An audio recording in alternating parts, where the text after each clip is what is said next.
ابو موسیٰ رضی اللہ عنہ فرماتے ہیں کہ اللہ کے رسول صلی اللہ علیہ وسلم نے ہمیں اس بات کا حکم دیا تھا کہ ہم حضرت جعفر بن ابی طالب رضی اللہ تعالیٰ عنہ کے ساتھ نجاشی کے پاس چلے جائیں۔ جب قریش کو نجاشی کے پاس ہمارے چلے جانے کی خبر ہوئی تو انہوں نے عمر بن عاص اور عمارہ بن ولید کو قاصد بنا کر بھیجا۔ پھر انہوں نے حضرت ابن مسعود کی پچھلی حدیث جیسا مضمون ذکر کیا۔ اس حدیث میں یہ مضمون بھی ہے کہ نجاشی نے کہا اگر بادشاہی کی مجھ پر ذمہ داری نہ ہو تو میں ان کی حضور صلی اللہ علیہ وسلم کی خدمت میں حاضر ہو کر ان کی جوتیوں کو چومتا۔ مسلمانوں سے کہا تم میرے دیش میں جتنا چاہو رہو۔ اس نے ہمارے لیے کھانے کپڑے کا حکم دیا۔ حضرت جعفر بن ابی طالب رضی اللہ عنہ فرماتے ہیں کہ قریش نے عمر بن عاص اور عمارہ بن ولید کو ابو سفیان کی طرف سے تحفہ دے کر نجاشی کے پاس بھیجا۔ ہم لوگ ان دنوں نجاشی کے دیش میں تھے۔ انہوں نے نجاشی سے کہا ہمارے کچھ گھٹیا اور بیوقوف لوگ آپ کے یہاں آ گئے ہیں، آپ وہ ہمیں دے دیں۔ نجاشی نے کہا جب تک میں ان کی بات نہ سن لوں ان کو تمہارے حوالے نہیں کر سکتا۔ چنانچہ آدمی بھیج کر ہمیں بلایا۔ ہم لوگ اس کے دربار میں آئے تو اس نے ہم سے کہا اے لوگ، عمر بن عاص اور عمارہ بن ولید کیا کہہ رہے ہیں؟ ہم نے کہا یہ لوگ بتوں کی بات کرتے ہیں، اللہ نے ہماری طرف ایک رسول بھیجا ہے، ہم اس پر ایمان لے آئے ہیں، اس کی تصدیق کی۔ نجاشی نے ان سے پوچھا کیا یہ لوگ تمہارے غلام ہیں؟ انہوں نے کہا نہیں۔ پھر انہوں نے کہا کیا ان پر تمہارا قرض ہے؟ انہوں نے کہا نہیں۔ تو نجاشی نے کہا تم لوگ ان کا راستہ چھوڑ دو۔ چنانچہ ہم لوگ نجاشی کے دربار سے باہر آ گئے تو عمر بن عاص نے کہا حضرت عیسیٰ علیہ السلام کے بارے میں تم جو کہتے ہو یہ لوگ اس کے علاوہ کچھ اور کہتے ہیں۔ نجاشی نے کہا اگر انہوں نے حضرت عیسیٰ علیہ السلام کے بارے میں وہ نہ کہا جو میں کہتا ہوں تو میں ان کو اپنے ملک میں 1 منٹ بھی نہیں رہنے دوں گا۔ ان سے ہمارے پاس بلانے کے لیے آدمی بھیجا۔ یہ اس کا دوبارہ بلانا ہمارے لیے پہلی بار کے بلانے کے مقابلے میں زیادہ پریشانی کی وجہ بنا۔ ہم دوبارہ ان کے پاس گئے، ان سے کہا تمہارے حضرت عیسیٰ بن مریم علیہ السلام کے بارے میں کیا کہتے ہیں؟ ہم نے کہا وہ کہتے ہیں وہ یعنی حضرت عیسیٰ اللہ کی پیدا ہوئی روح ہے، وہ اللہ کا ایک کلمہ ہے جسے اللہ نے کنواری اور مردوں کے ساتھ الگ تھلگ رہنے والی عورت یعنی حضرت مریم علیہ السلام کی طرف جلکہ فرمایا۔ حضرت جعفر فرماتے ہیں کہ نجاشی نے قاصد بھیج کر کہا کہ فلاں بڑے پادری کو فلاں راہب کو میرے پاس بلا کر لاؤ۔ چنانچہ ان میں سے کچھ لوگ نجاشی کے پاس گئے۔ نجاشی نے اس پادری اور صحابیوں سے کہا تم لوگ حضرت عیسیٰ بن مریم کے بارے میں کیا کہتے ہو؟ انہوں نے جواب دیا آپ ہم میں سے سب سے بڑے عالم ہیں، آپ کیا کہتے ہیں؟ نجاشی نے زمین سے کوئی چھوٹی سی چیز اٹھا کر کہا کہ حضرت عیسیٰ علیہ السلام کے بارے میں ان مسلمانوں نے جو کچھ کہا ہے حضرت عیسیٰ اس چھوٹی سی چیز کے بارے میں بھی بڑے ہوئے نہیں۔ پھر نجاشی نے مسلمانوں سے کہا کیا تمہیں کوئی تکلیف پہنچاتا ہے؟ انہوں نے کہا ہاں۔ پھر نجاشی کے کہنے پر اس کے منادی نے یہ اعلان کیا کہ جو ان مسلمانوں میں سے کسی کو تکلیف پہنچائے اسے 4 درہم کا جرمانہ دو۔ پھر نجاشی نے مسلمانوں سے پوچھا کہ اتنا جرمانہ تمہیں کافی ہے؟ ہم نے کہا نہیں۔ چنانچہ اس نے جرمانہ 2 گنا 8 درہم کر دیا۔ جب حضور صلی اللہ علیہ وسلم ہجرت فرما کر مدینہ تشریف لے گئے، آپ کا وہ غلبہ ہو گیا تو ہم نے نجاشی سے کہا کہ اللہ کے رسول صلی اللہ علیہ وسلم غالب آ گئے ہیں، ہجرت فرما کر مدینہ تشریف لے گئے ہیں، اور جن کافروں کے ستانے کے بارے میں ہم آپ کو بتایا کرتے تھے حضور صلی اللہ علیہ وسلم نے ان سب کو قتل کر دیا ہے، اس لیے اب ہم حضور صلی اللہ علیہ وسلم کے پاس جانا چاہتے ہیں، آپ ہمیں واپس جانے کی اجازت دے دیں۔ اس نے کہا ٹھیک ہے۔ اس نے ہمیں سواریاں بھی دی، سفر میں کھانے پینے کا سامان بھی۔ پھر کہا اپنے حضرت کو یہ کچھ بتا دینا جو میں نے آپ لوگوں کے ساتھ کیا، یہ میرا نمائندہ تمہارے ساتھ جائے گا۔ میں اس بات کی گواہی دیتا ہوں کہ اللہ کے سوا کوئی معبود نہیں، حضرت محمد صلی اللہ علیہ وسلم اللہ کے رسول ہیں، اور ان کی خدمت میں عرض کرنا کہ وہ میرے لیے مغفرت کی دعا کریں۔ حضرت جعفر فرماتے ہیں کہ جب ہم وہاں سے چلے اور مدینہ پہنچے تو حضور صلی اللہ علیہ وسلم نے میرا استقبال کیا، مجھے اپنے گلے لگایا، فرمایا کہ میں نہیں کہہ سکتا کہ مجھے فتح خیبر کی زیادہ خوشی ہے یا جعفر کے واپس آنے کی۔ حضرت جعفر کی واپسی فتح خیبر کے موقع پر ہوئی تھی۔ پھر حضور صلی اللہ علیہ وسلم بیٹھ گئے۔ نجاشی کے قاصد نے کہا یہ حضرت جعفر ہیں، آپ ان سے پوچھ لیں کہ ہمارے بادشاہ نے ان کے ساتھ کیسا سلوک کیا۔ حضرت جعفر نے کہا جی ہاں، اس نے ہمارے ساتھ یہ کیا، واپسی ہم پر سواریاں بھی دی، سفر میں کھانے پینے کا سامان بھی۔ اس نے شہادت کا کلمہ بھی پڑھا تھا، پھر اللہ کے سوا کوئی معبود نہیں ہے اور آپ صلی اللہ علیہ وسلم اللہ کے رسول ہیں۔ مجھ سے کہا تھا کہ حضور صلی اللہ علیہ وسلم سے عرض کرنا کہ وہ میرے لیے مغفرت کی دعا کرے، اس لیے حضور صلی اللہ علیہ وسلم نے کھڑے ہو کر وضو فرمایا، پھر 3 بار یہ دعا فرمائی، اے اللہ نجاشی کی مغفرت فرما۔ تمام مسلمانوں نے اس دعا پر آمین کہا۔ پھر حضرت جعفر فرماتے ہیں کہ میں نے اس قاصد سے کہا کہ تم واپس جاؤ، تم نے حضور صلی اللہ علیہ وسلم کو جو کچھ کرتے ہوئے دیکھا ہے وہ اپنے بادشاہ کو بتا دینا۔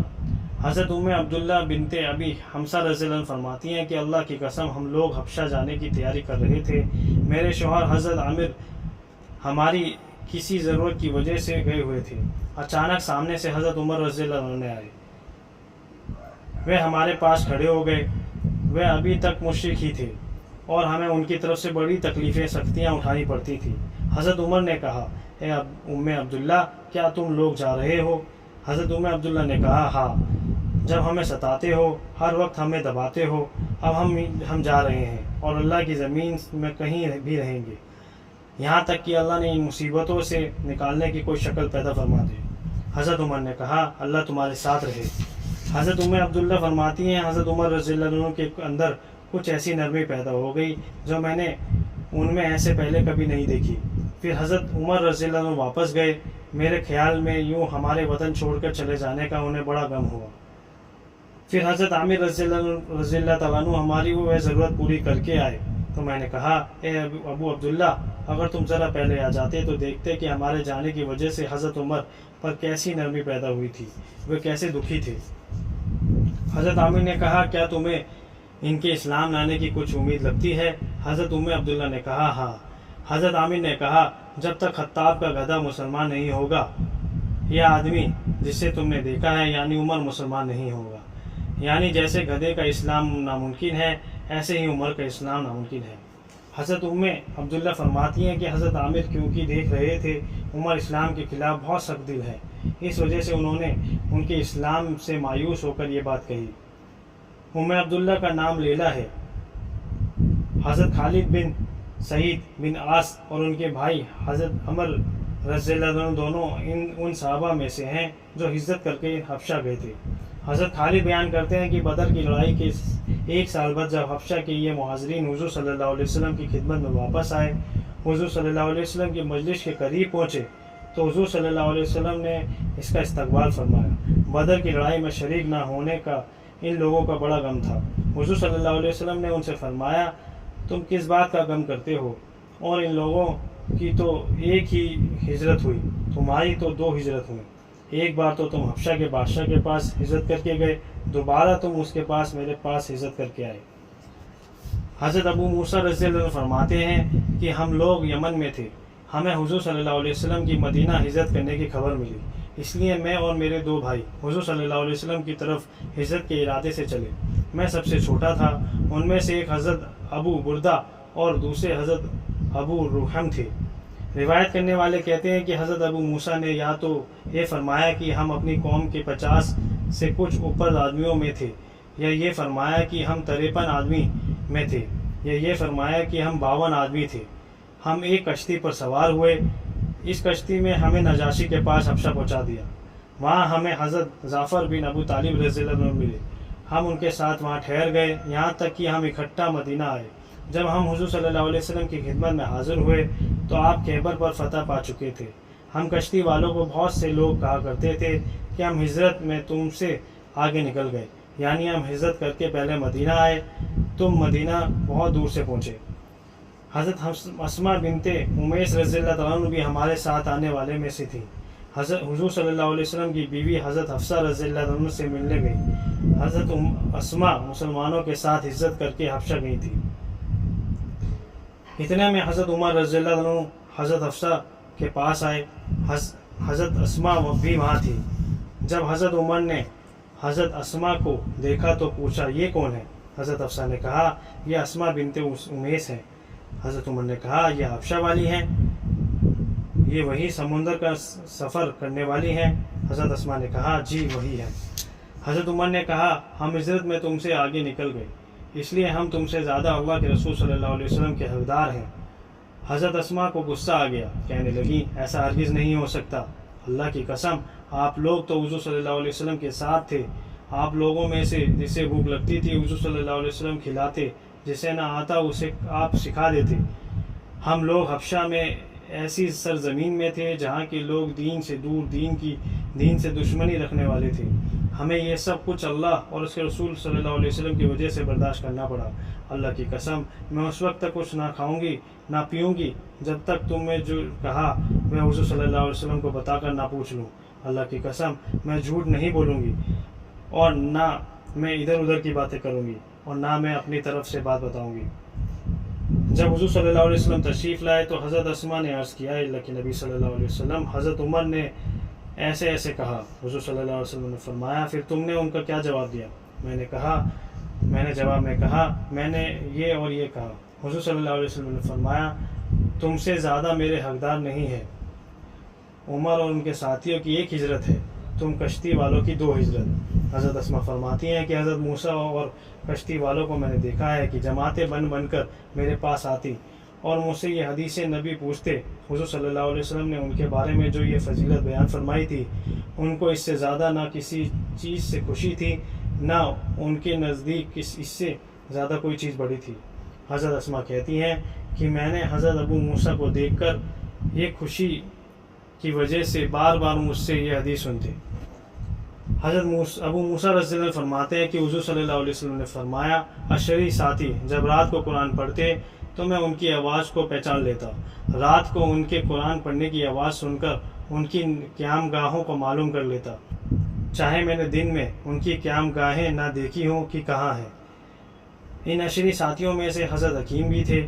یہ اتنے بہادر تھے کہ جب ان کا دشمن سے سامنا ہوتا، وہ بھاگنا چاہتے تو لڑنے پر تیار کرنے کے لیے ان سے کہتے، میرے ساتھی کہہ رہے ہیں کہ تم ان کا انتظار کر لو، ابھی مت جاؤ۔ یا مسلمانوں کے گھوڑ سوارے سے کہتے کہ میرے ساتھی کہہ رہے ہیں کہ تم ان کا انتظار کرو، اکٹھا مل کر دشمن پر حملہ کریں گے۔